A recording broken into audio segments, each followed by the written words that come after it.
"Could you not touch me? I just can't handle it physically." These were the words my wife said to me. I was just trying to remove some lint from her hair, but she vehemently rejected the gesture.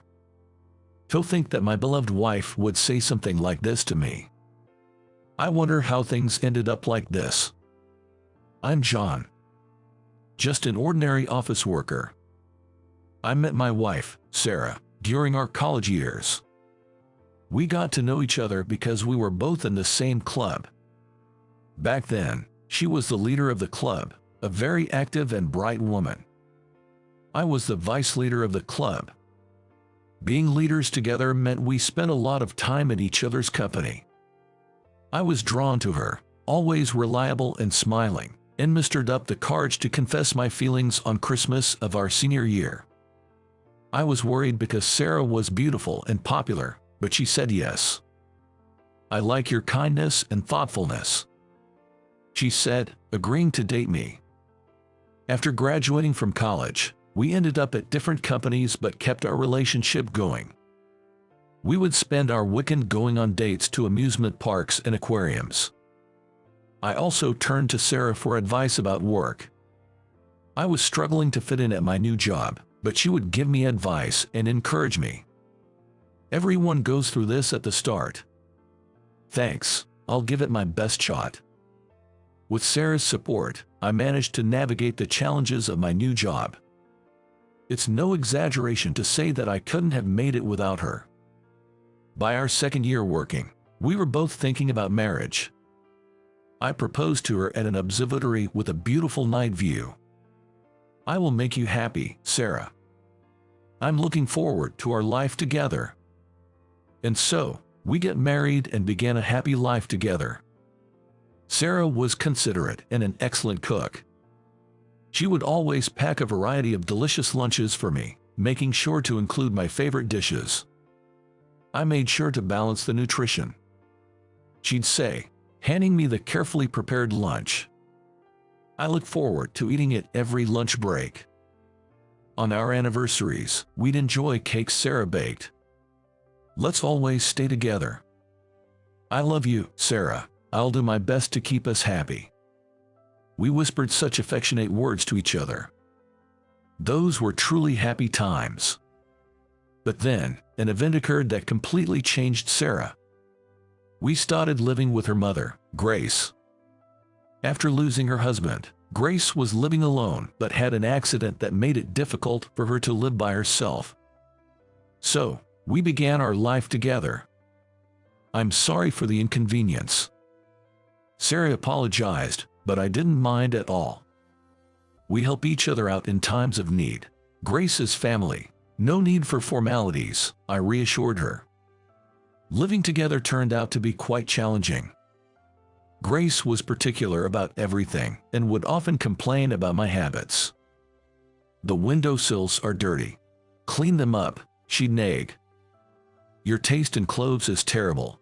Where do you even find such outfits?" Day after day, I was subjected to such criticisms, and it gradually wore me down. I had hoped Sarah might defend me to some extent, but she never took my side. Instead, she joined in the criticism, saying things like, "Oh, that really is dirty. Clean it up right away, and you have no sense of fashion. Get rid of those tacky clothes immediately." My wife had never behaved like this before. I was utterly confused. "Sarah, why do you only say such harsh things? Consider my feelings too." I asked her when we were alone, but all I got back was a brash response. "What are you talking about? What's wrong with pointing out flaws? If you were more careful, you wouldn't be criticized like this." But still, enough, you're being annoying. Instead of complaining to me, why don't you work on improving yourself or help out with the chores? Sorry. Overwhelmed by Sarah's assertiveness, I ended up backing down. Reluctantly, I tried to be more considerate around Grace. I made an effort to clean more than before and took greater care with my appearance. I thought that by doing so, they might ease up on their criticisms a bit. However, my efforts were misplaced. Sarah and Grace's behavior only escalated, and by the time a year had passed since we started living together, their remarks had almost reached the level of verbal abuse. "Stay away from me. You smell and it's disgusting." "That's right. It would be terrible if Sarah ended up smelling like you. Go somewhere else." I was driven out of the house even on my days off. After wandering aimlessly around the neighborhood, I made a habit of sitting by the riverbank, sipping canned coffee alone. Looking at the park near the riverbank, I saw couples enjoying each other's company, reminiscent of the peaceful times Sarah and I once shared. It felt just like when we ourselves were in such harmonious times. How can we return to those happy days? Sarah had truly changed. Gradually, she stopped making lunches for me, and I found myself eating sandwiches and bread from convenience store during lunch breaks. When colleagues asked, "What happened to the lovely lunches your wife used to make?" I felt awkward and didn't know how to respond. I wanted to reclaim our happiness, but I couldn't fathom why Grace and Sarah were so harsh towards me.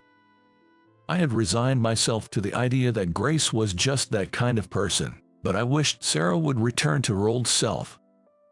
I understand Sarah taking the side of her mother, Grace.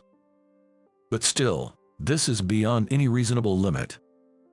Initially, I wondered why Sarah had changed, but eventually, I even started to think that maybe this was the real her. The thought that the sweet Sarah I knew might be gone saddened me. Regardless, I was stuck in a rut, unable to find a solution. In stark contrast to me, Grace and Sarah seemed to get along well. They even started using social media to share moments from their enjoyable life. From bits of their conversation I overheard, it seemed they had a decent followers. I was completely left out. This stress at home started affecting my mood at work too. I was subjected to a barrage of insults from morning till night, and upon returning home, I was greeted with yet another onslaught of verbal abuse. As the end of the workday approached, my heart grew heavier. One day, this state of mind led me to make a significant mistake. I missed an important meeting with a client. Michael had told me it was an important meeting, but for some reason, thoughts of my home life distracted me, and I zoned out. I forgot to jot down the date of the meeting in my diary, and it slipped my mind completely. On the day of the meeting, the client called when I failed to show up. I rushed to the meeting place to apologize, but the client was furious. "We will reconsider our dealings with your company," they said.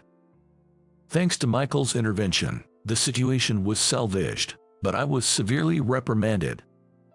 It was a crucial meeting that affected our company's sales. "How could you forget something like that? I'm terribly sorry." I kept apologizing, but I was told that this incident would be reported to the higher-ups. I hope nothing comes of it. However, not long after, my wish was easily shattered. I was transferred to a regional branch office as part of a personal change. This branch was notorious as a place where problematic employees were sent. It seemed my salary would also decrease. Michael didn't say it explicitly, but it was clear this was a demotion. I thought to myself, as if things weren't bad enough at home, now this happens at work too. I had rock bottom. Moreover, I had to tell this to those two. Just being there got me criticized for everything. Imagining their reaction to my demotion was disheartening. "I'm home," I announced upon returning, but no one replied. When I entered the living room, the two were chatting away happily. But as soon as they noticed me, their faces turned sour instantly. "What? Don't just stand there. Go away. You're in the way." Sarah began her assault. I don't want to say this. That's what I thought in my mind. My spirit was immediately dampened, but it was something that had to be said eventually. Gathering my courage, I informed them about my transfer. Sarah's reaction to my news was colder than I had anticipated. "Let's get a divorce," she said. "What? A divorce?" I was shaken by her sudden statement. But Sarah continued relentlessly. "I hate the idea of living in the countryside. Plus, your salary is going to decrease, right? I married you because you had a good job at a prestigious company and earned well. There's no point in staying with you if your salary decreases.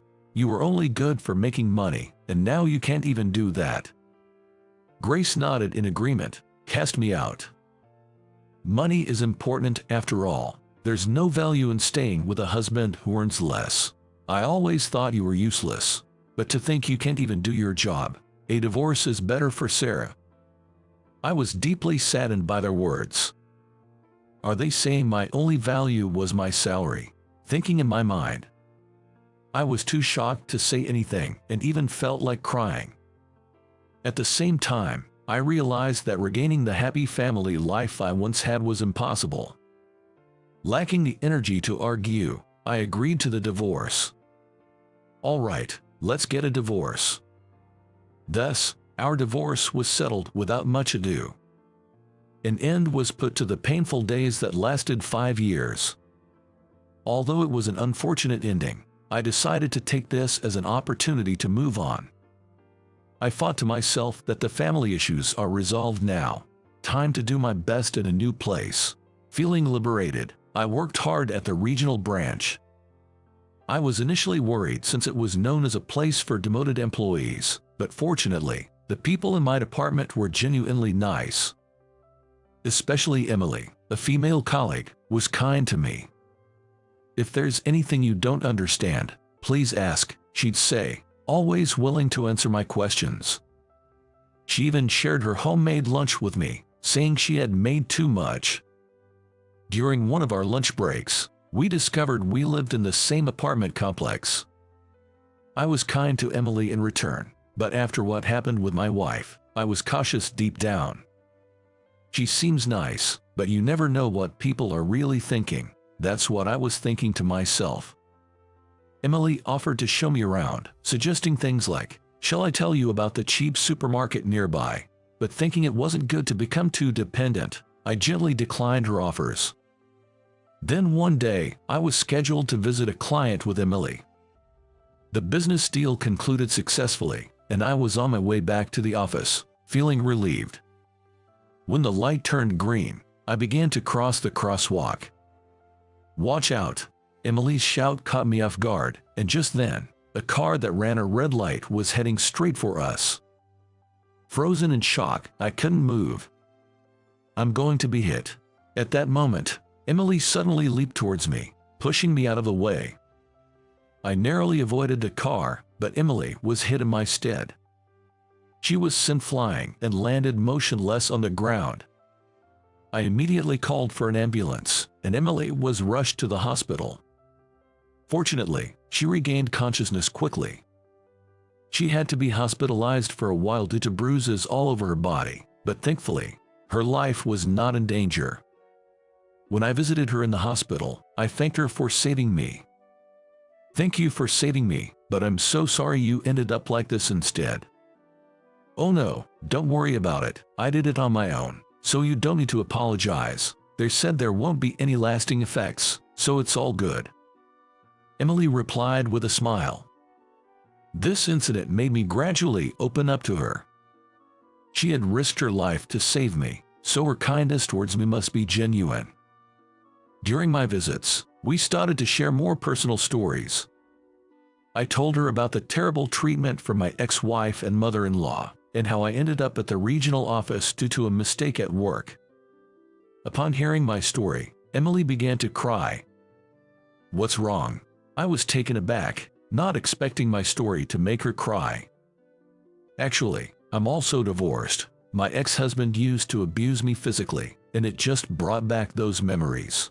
Really, I was surprised to hear this. I heard that Emily's husband was kind at the beginning of their marriage.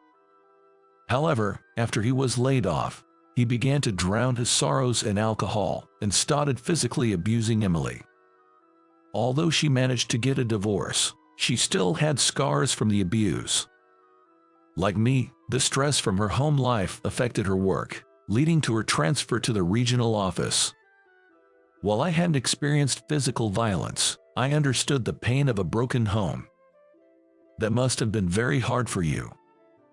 Yes, It was hard, especially when others couldn't understand, which made it even more painful. But meeting you has been a blessing.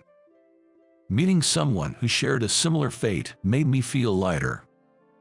During her hospital stay, I visited her regularly, and we talked about various things. The day before her discharge, Emily confessed, "I like you, John. Would you go out with me?" By then, I had completely opened up to her. "Sure, I'd be happy to." I responded eagerly, and we became a couple. Dating Emily, we enjoyed meals at local restaurants and visited hidden gems, building happy memories together. I thought living alone was comfortable, but having someone by my side is truly happier. The joy in my life returned, and I felt more motivated. It had been almost 3 years since my divorce. One day, I received a call from a former colleague at my previous branch. We weren't in regular contact, so I was curious about the reason for the call. "It's been a while, what's up?" "Well, I saw a post on social media about someone searching for their ex-husband, and it's gone viral. I thought it might be about you." "Really? Why would that be?" The thought of my ex-wife crossed my mind. "If it's true, what's going on?" Following my former colleague's lead, I searched for the account in question. The account name was Sally. The viral post read, "Help, I'm looking for my ex-husband," and detailed characteristics of the ex-husband. Although it was an anonymous account, I was certain it was Sarah. The description matched me perfectly, and the way of speaking was just like Sarah's. Moreover, among the past posts, there were photos that I had been made to take. But why is she looking for me now? Wondering in my mind. The post mentioned, "I have something I must tell my ex-husband." I wonder if she's reflecting on her actions and wants to convey that. I created an anonymous account and replied to Sarah's post. "Hello, I apologize for the sudden intrusion. I believe I know someone who might be your ex-husband." Within minutes, my comment received a reply. "Is that true? Please tell me more about him. May I ask why you're looking for your ex-husband?" As I wrote in the post, "There's something I must tell him." "What exactly do you want to tell him?" At this point, Sarah's tone changed drastically. "That's none of your business. Just hurry up and tell me." As soon as things didn't go her way, she reverted to this attitude. It seemed her personality hadn't changed after all. The thought of her feeling remorse seemed far-fetched now. Then what does she want to tell me? I could have ended the conversation there, but I decided to continue, driven by curiosity. "Without more details, I cannot disclose any information. It's personal information, after all." There was a pause of about 10 minutes.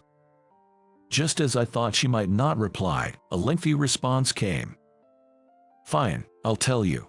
I married him for the money, but divorced him when his salary decreased due to a transfer. Men are disposable. If one goes bad, you just replace him. I thought I could easily remarry because I'm beautiful, but no decent men appeared. It's tough supporting my mother alone. Looking back, he did earn a decent salary despite the decrease. So, I thought maybe remarrying him wouldn't be so bad, and that's why I'm looking."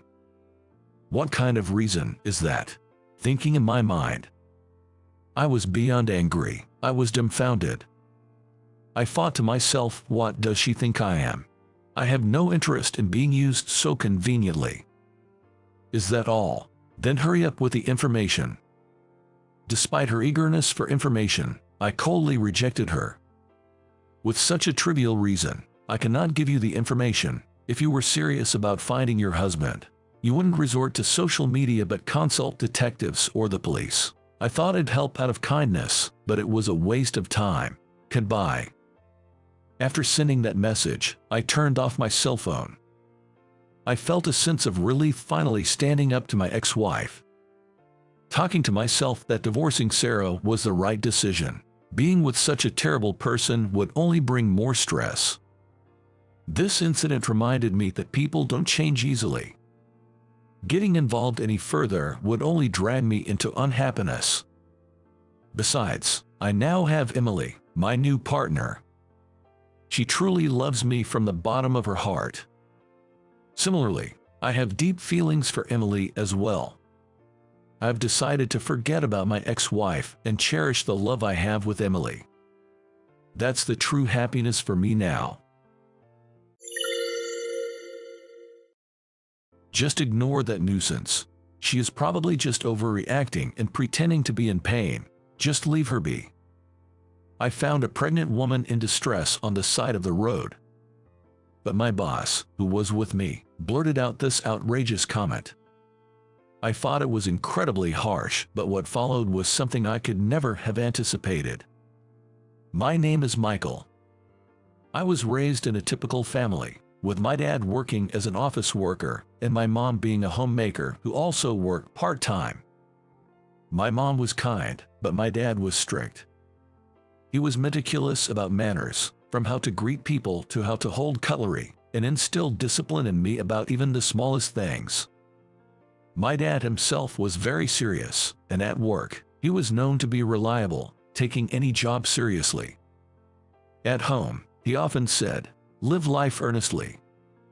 He emphasized the importance of studying hard so I wouldn't face difficulties in the future. Of course, I did my homework, and I also had a tutor, so compared to other kids my age, I didn't play much and instead spent a lot of time studying. Of course, I played with friends, but often I had to leave early because of the class with the tutor. My friends sometimes sympathized with me, saying, "It must be tough studying so much." It was indeed tough, but it also had its benefits. I didn't struggle with exams. I got into the top college prep school in my hometown, and I was accepted into my first-choice prestigious university right out of high school. After graduating from university, I landed a job at a fairly well-known private company. When I first started, I was completely lost and struggled every day. I was barely managing to get through the tasks assigned to me, and I would come home exhausted. When I discussed this with my dad, he gave me this advice. At first, I struggled too, but remember, if you keep at it seriously without giving up, you'll gradually get the hang of it. It's important to do every job properly. I took his advice and started tackling each task diligently. Gradually, I became accustomed to the work. At the same time, my colleagues and bosses began to appreciate my reliable work ethic. From there, my career progressed smoothly. Because I was well-mannered, I gained my boss's trust and gradually started being entrusted with more important tasks. Even when going out for drinks with clients, my neat eating habits were praised, making a good impression on them. Inwardly, I was thankful to my dad. As a child, I sometimes found his words annoying, but entering society, I faced no troubles at all. I was glad for the strict upbringing. With good interpersonal relationships at work, supported by colleagues and bosses, I continued to achieve good results. My salary increased, and as a way of thanking my parents for raising me, I gifted them a trip to a hot springs resort. My dad was really excited to go. I chose the hot springs trip because my dad had always wanted to go. For once, my dad was visibly overjoyed. It seems the trip was enjoyable, and upon their return, my parents thanked me. Knowing my parents had a good time meant the world to me. Shortly after that, an opportunity for promotion came my way. I was delighted to take it up. I was thrilled to be promoted faster than any of my peers. At that time, the company was doing well, and I imagined I would continue working there, climb the ranks, and retire. However, the year following my promotion, the company's performance began to decline. The economy turned sour, and we felt the impact. The senior management ordered us to cut costs drastically. Moreover, layoffs were conducted, mainly targeting older employees. Although I wasn't laid off, my salary plateaued, and the company's downturn continued unabated. Eventually, the company was decided to be shut down.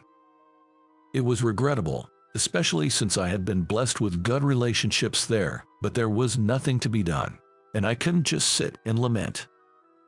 I needed to find a new job quickly, but fortunately, I was lucky. When I told my college friend Tom about my situation, he offered me a job at his company. Apparently, one of the employees had to leave abruptly due to a sudden illness, and they were looking for someone to fill the position. When I heard about the job details, it turned out to be quite similar to what I had been doing at my previous company. Although the scale was a bit smaller compared to my previous company, I wasn't in a position to be picky at this point. I decided to take the job. I was told I'd still need to go through an interview, so I went to the interview location at the scheduled time. The interviewers were CEO Rachel and a person from HR. Rachel was still in her 30s, quite young for a CEO, and she was very beautiful. I managed to respond to all the questions without any issues, and I was offered the job on the spot. I was nervous about whether I'd be able to do well in this new environment, but having an acquaintance there made me feel more at ease than when I joined my previous company. Since we knew each other, Tom became my mentor and taught me various things. As I had heard, the job was similar to my previous one, so I was able to get accustomed to it quickly. However, just when I started to feel settled, Tom ended up leaving the company. His parents ran a traditional American bakery, and it seems they had an accident and could no longer work. So, Tom had to take over the family business all of a sudden. Tom apologized to me with a look of regret. "Sorry for suddenly leaving after inviting you here," he said. "It's okay. It's not your fault. Good luck back at home." I reassured Tom like that, but the days felt somewhat lonely after he left. Since I was still new to the company, it was difficult to say I had really bonded with the other employees. I didn't have anyone I could talk to easily. I decided to start from scratch, work diligently, and build trust again. A little while after Tom left, there was a significant change. We got a new boss. His name was John Smith. He was just a year older than me and was known to be quite capable. I was hopeful that we might get along well since we were close in age. On the day John was to join our department, I was a bit excited. When I arrived at work, I saw an unfamiliar man sitting at a desk, playing with his phone. A nameplate on the desk read Smith. I went up to greet him immediately. "Good morning. I'm Michael, and I'll be working with you from today. Nice to meet you." However, John's response was not welcoming. He looked at me with an annoyed expression and said, "I'm in the middle of a game. Don't talk to me," and went back to his phone. My excitement quickly deflated. I thought his attitude was inappropriate, but since he was my boss and it was our first meeting, I didn't want to start any trouble. I apologized and hurried to my seat. When it was time for his formal introduction to the team, he said, "Nice to meet you all," but he seemed to lack enthusiasm. And so, my days of working with John began. However, it was clear that he looked down on his subordinates. Whenever someone made a mistake, he would berate them, saying things like, "Can't you even do this much? That's why you won't get ahead." And for some reason, he seemed to particularly dislike me. I wondered if interrupting his game had bothered him that much, but it seemed to be more than that. He took issue with my earnest nature. "You said in your interview that being serious about your work is important, right? I hate people like that the most," he told me. I was taken aback when he said this. When I asked why he hated serious people, he simply said, "I've always clashed with those types. I just hate them, that's all." It's frustrating to be disliked for no fault of my own. I have become quite averse to John. He started harassing me in petty ways. For example, he would assign me a large data organization task that normally would be done by several people, and he demanded it be done by tomorrow. It was impossible for one person alone. "I can finish this by myself, even if I work all night. Can I get some help from someone else?" I asked. When I said this, he sneered, "Oh, Mr. Serious can't do it. Relying on others now, are you?" I was furious, but I asked some available colleagues for help, and we managed to finish it by the next day as requested. John looked displeased. You didn't have to finish it so quickly. Actually, I wanted you to prioritize other tasks first. You're useless, he said. I was truly irritated by these words. The data organization task was probably just a way to harass me. John's harassment didn't stop there. He would always criticize me during meetings and intentionally spill coffee on my documents and reports. I wished he would stop such childish behavior, but John showed no signs of changing his attitude. Amidst this, a bowling event was organized within our department on a day off. It was an annual tradition. John said he would go, and wanting to exercise and improve relationships with other colleagues, I decided to join too. On the day of the bowling event, John was wearing a t-shirt with a tasteless skull print. Furthermore, he was adorned with a plethora of jangling necklaces. Frankly, it was flashy and tacky. Thinking he was stylish, John began to talk about his fashion sense unasked. Though no one said it out loud, everyone must have found it annoying. When the bowling started, I struck a strike right from the start. Everyone praised me, but John seemed unamused. It's just luck. Even your form is bad, he said, dampening the mood. He probably didn't like the attention I was getting. Watch this, I'll show you how to throw a curveball, he said arrogantly. John threw the ball with a peculiar form, but it ended up in the gutter. We all awkwardly said it was just a fluke, but the atmosphere turned uncomfortable. I continued to score high, but John's performance didn't improve. Eventually, John reached his breaking point. I'm done with this, he yelled and stormed off somewhere. Getting so upset over a casual game of bowling was truly childish. The mood was heavy, but once we resumed bowling without him, it became enjoyable again. With the source of the tension gone, everyone had a great time. Time passed while we were having fun, and the bowling tournament was over. I won and received a prize. I was able to get closer to other employees and felt glad that I took part. When it was time to leave, I remembered John. I found him with a group of young women. I told him I was leaving, but he said, I'm teaching these girls how to bowl, so you, the amateur, go ahead and leave. The women gave awkward smiles. They must have been annoyed inside. John's womanizing in the brief moment I looked away was astonishing. My colleagues and I were utterly dumbfounded. I had to forcefully pull John away from the women and leave the bowling alley. The women thanked me with grateful looks. This incident seemed to have greatly upset John. The relationship between John and me worsened even more. To make matters worse, an opportunity came up for John and me to work together. It was a job presenting to an important client, and as John was the team leader, he had to attend, and it just so happened that I was the only one available. John dumped the task of preparing the presentation materials on me and spent his time playing games on his phone. Realizing it was futile to say anything to him, I reluctantly began working on the materials. Since it was for an important presentation, I couldn't skimp on the effort. I meticulously crafted every part of it. I think the hard work paid off, resulting in a fine finish. Then, the day of the presentation arrived. We headed to the client's office by car. Naturally, I was the one driving. As soon as John sat in the passenger seat, he started playing games on his phone. Suppressing the urge to sigh, I started the car.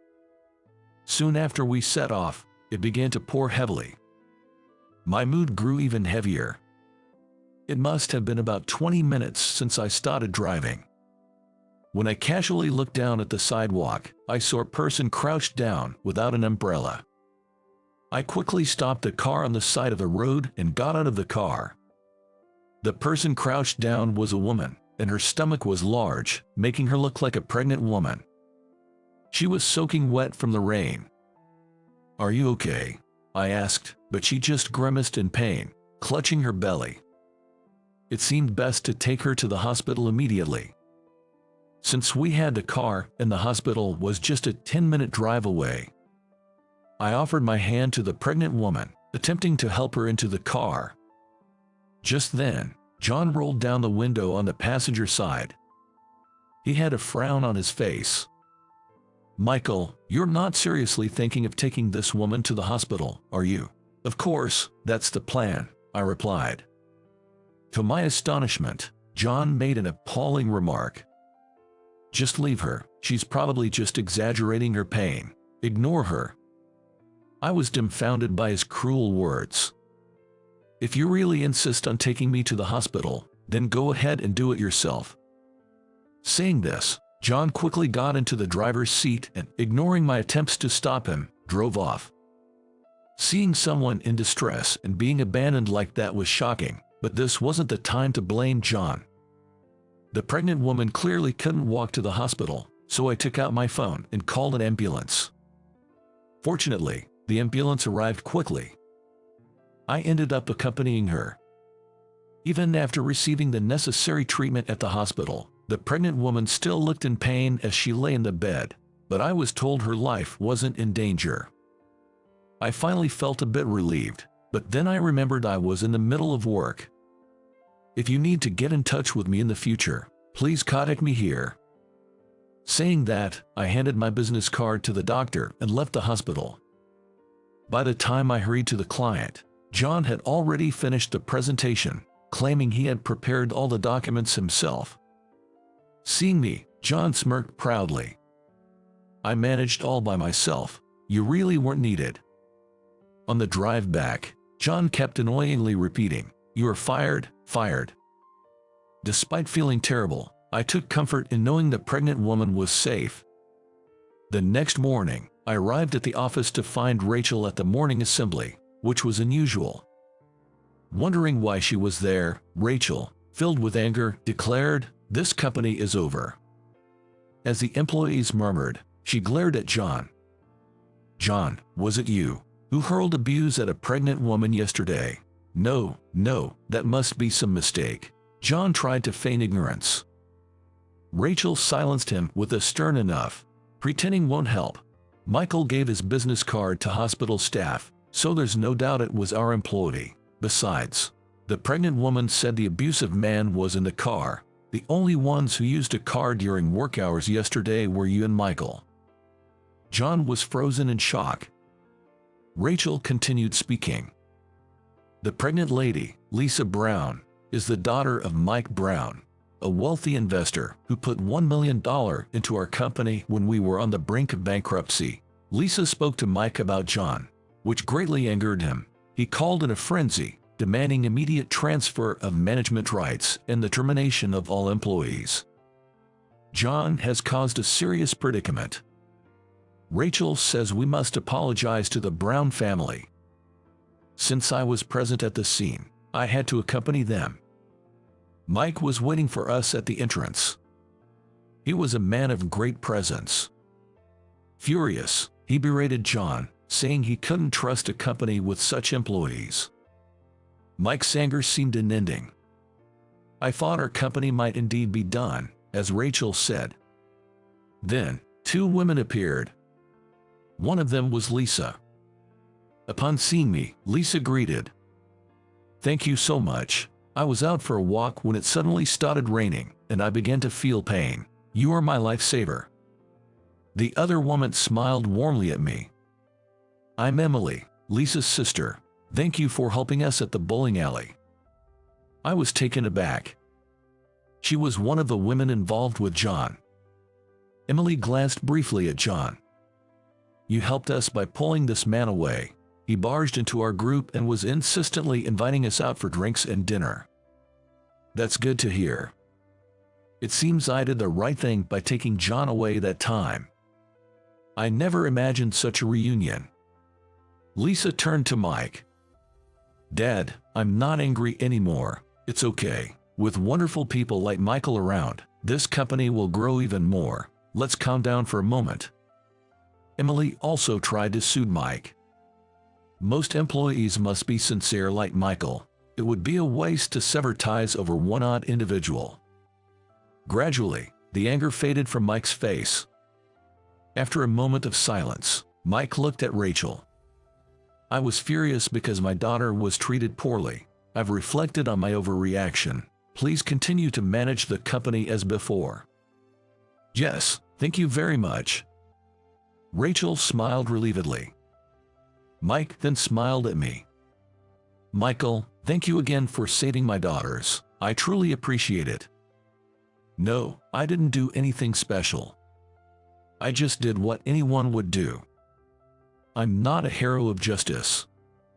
I was relieved Mike reconsidered. Our company could keep growing.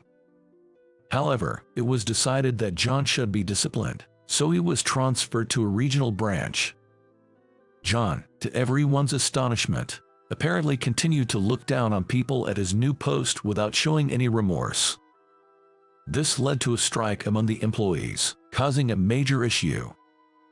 In the end, John decides to quit his job and seems to be on the streets. Moreover, he seems to be suffering from debt due to paying too much for phone games. It's a clear case of reaping what you sow.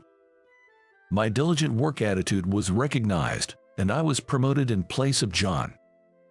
I've successfully led a major project, and everything is going smoothly. My parents are delighted with my success. Living earnestly, as my father advised, has truly opened up my life. I believe my father taught me something very important. I intend to continue living honestly, following my father's teachings.